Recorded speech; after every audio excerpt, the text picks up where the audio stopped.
अस्सलाम वालेकुम viewers, a very warm welcome to my YouTube channel. आप देख रहे हैं सुमेरास किचन। आज हमारे किचन में बनने जा रहा है बकरा ईद स्पेशल बीफ चपली कबाब। आप ये घर में बनाएं और अपने प्यारों को खिलाएं, फैमिली को खिलाएं और ये यकीनन सबको बहुत पसंद आएंगे।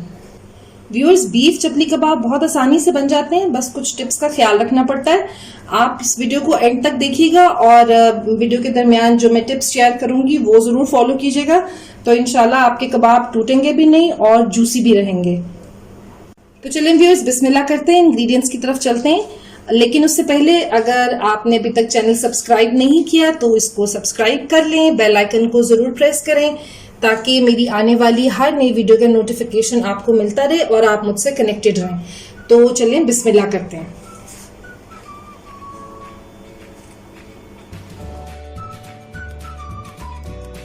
व्यूअर्स, बीफ के चपली कबाब बनाने के लिए जिन इंग्रेडिएंट्स की हमें जरूरत है उसमें सबसे पहले ये बीफ का कीमा है। ये आधा किलो है और आपने कीमे को धोना नहीं है बिल्कुल, बल्कि जब आप इसको बनवा कर लाएं तो गोश्त को पहले धुलवाएं और उसके बाद उसका कीमा बनवा लें और लाकर इसको जो है वो स्ट्रेनर के अंदर रखें ताकि इसका जो एक्सेस पानी और खून जो इसके अंदर होता है वो सारा ड्रेन हो जाए और ये बिल्कुल ड्राई हो इस वक्त जब हम इसको बनाएं। और इसके साथ हमें इसमें जरूरत होगी, ये है बारीक कटा हुआ धनिया है, ये तकरीबन 3 टेबल स्पून है। इसके अलावा इसमें बहुत ही फाइन चॉप जो है इसमें अनियंस हैं, ये 2 लार्ज साइज के थे। वेट इनका जो है ना वो अराउंड 250 ग्राम्स था। और इसके साथ हमें इसमें चाहिए ये एक छोटा टमाटर है, या अगर बड़े साइज का टमाटर है आपके पास तो आप हाफ ले लें और इसके बीज निकाल के इनको फाइनली इनको क्यूब्स में काट लिया। इसके अलावा हमें कुछ स्लाइसिस की जरूरत होगी टमाटो के, वो जितने पीसेस बनेंगे कबाब के उसके अकॉर्डिंगली हमें चाहिए होगा। इसके साथ हमें चाहिए बाइंडिंग के लिए मैं यूज करूंगी यहाँ राइस फ्लावर यानी कि चावल का आटा। ये अभी मैंने 2 टेबल स्पून लिया है। इसके अलावा इसको चेक कर लेंगे अगर ज्यादा की जरूरत हुई, अदरवाइज ये इतना सफिशिएंट होता है। और इसके साथ हमें जरूरत है इसमें 1 table spoon ginger garlic paste की, और इसमें ये चुटकी भर अजवाइन है और अजवाइन के साथ ये कुटी हुई लाल मिर्च है, ये 1 टीस्पून है। नमक इसमें 1 टीस्पून है। ये दोनों चीजें आप अपने टेस्ट के अकॉर्डिंग कम या ज्यादा कर सकते हैं। इसमें 1.5 टीस्पून जो है गरम मसाला है पिसा हुआ। इसके साथ 1 टीस्पून इसमें साबुत धनिया जाएगा और 1 टीस्पून ही इसमें अनारदाना जाएगा। अनारदाने को मैंने धो के यहाँ अच्छी तरह रख लिया। इसमें बहुत मिट्टी होती है तो इसको अच्छी तरह से वॉश करके यूज करें। 1 टीस्पून ही इसके अंदर साबुत जीरा इस्तेमाल होगा और 1 टीस्पून ये आप देख सकते हैं ये क्रश्ड रखा हुआ यहाँ पर साबुत धनिया, ये अलग से इस्तेमाल होगा। इसके साथ जो लास्ट इंग्रेडिएंट है वो ये फाइनली चॉप्ड ग्रीन चिलीज है और ये भी आप अपने टेस्ट के अकॉर्डिंग इसको ज्यादा भी कर सकते हैं और कम भी कर सकते हैं। तो चलिए रेसिपी स्टार्ट करते हैं।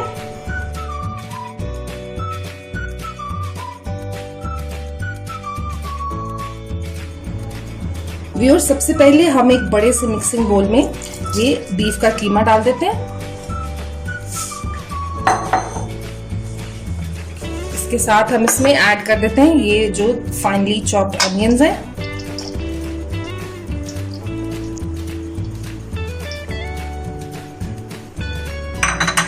इसके साथ ये जो हरा धनिया है हमारे पास ये ऐड कर देते हैं।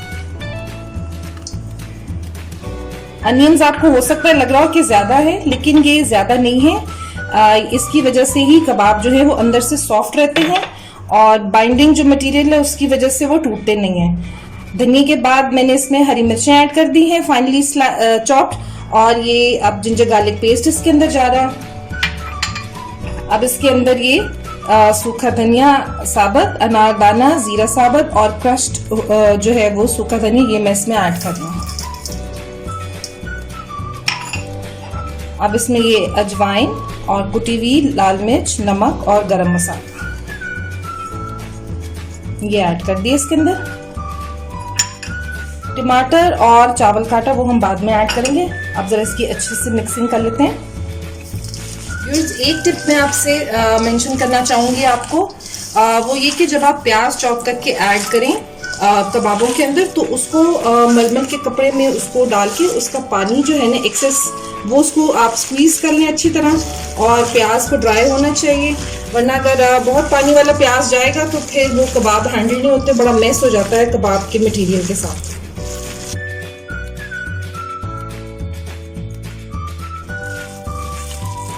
व्यूअर्स, चपली कबाब बनाते हुए इस चीज़ का ख्याल रखिएगा कि कीमा आपका बिल्कुल ड्राई होना चाहिए, इसके अंदर पानी ना हो, क्योंकि इसके अंदर जो अनियंस हैं वो भी अपना पानी रिलीज़ करते हैं, तो इस चीज़ का बहुत ख्याल रखिएगा।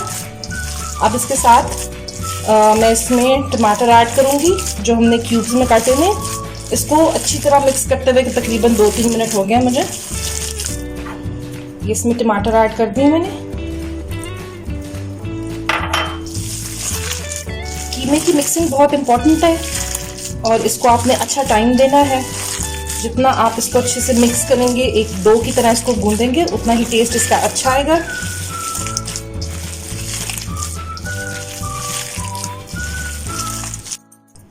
व्यूअर्स, कीमे को मिक्स करते हुए तकरीबन 5 से 6 मिनट हो गए। इसको मैंने अच्छी तरह गूंदा है, बिल्कुल जैसा एक डो को गूंदते हैं। अब टाइम है इसके अंदर चावल का आटा ऐड करते हैं। अभी इनिशियली मैं इसके अंदर 1 टीस्पून ऐड करूंगी, तो फर्दर चेक कर लेंगे, अगर जरूरत पड़ी तो फिर बाकी ऐड कर लेंगे।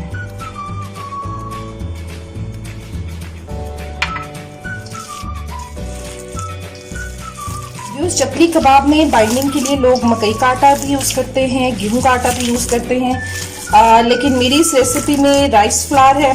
आप इससे भी ज़रूर ट्राई करें। इससे मुझे तो बहुत अच्छा रिजल्ट मिला, क्योंकि इससे कबाब श्रिंक नहीं होते और ये कि अंदर से भी जूसी और टेंडर रहता है।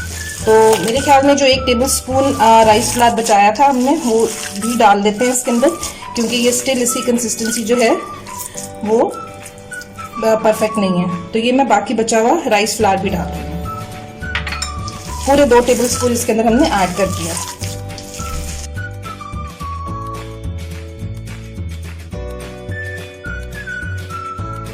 व्यूअर्स, बीफ चपली कबाब का मिक्सचर रेडी हो गया है। आप इसको 30 मिनट्स का रेस्ट देते हैं, इसको फ्रिज में रखते हैं और फिर इसके बाद उसके कबाब बनाने शुरू करते हैं।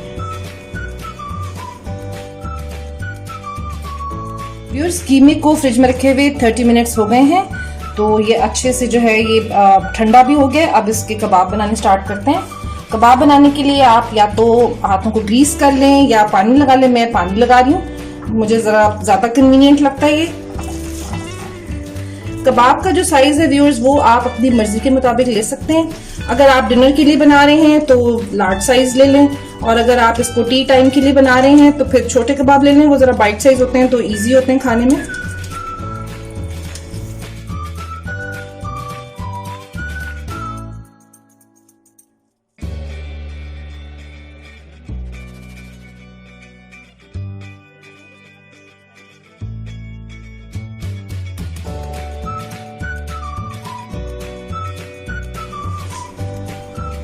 व्यूअर्स, बीफ के चपली कबाब ये मैंने रेडी कर लिए हैं। अब इनकी फ्राइंग स्टार्ट करते हैं। व्यूअर्स, पैन में ये शैलो फ्राई के लिए मैंने ऑयल ले लिया है। अब ये अच्छे से गर्म हो गया। अब इस वक्त इसके ऊपर मैं ये टमाटर लगा दूंगी। इसको बीफ चपली कबाब को बहुत तेज आंच के ऊपर आपने नहीं फ्राई करना, वरना ये कि अंदर से कच्चे रह जाएंगे और बाहर से बहुत जल्दी क्रिस्पी हो जाएंगे। तो बस इस चीज़ का ख्याल रखिएगा। मीडियम आंच के ऊपर शैलो फ्राई करेंगे इसको।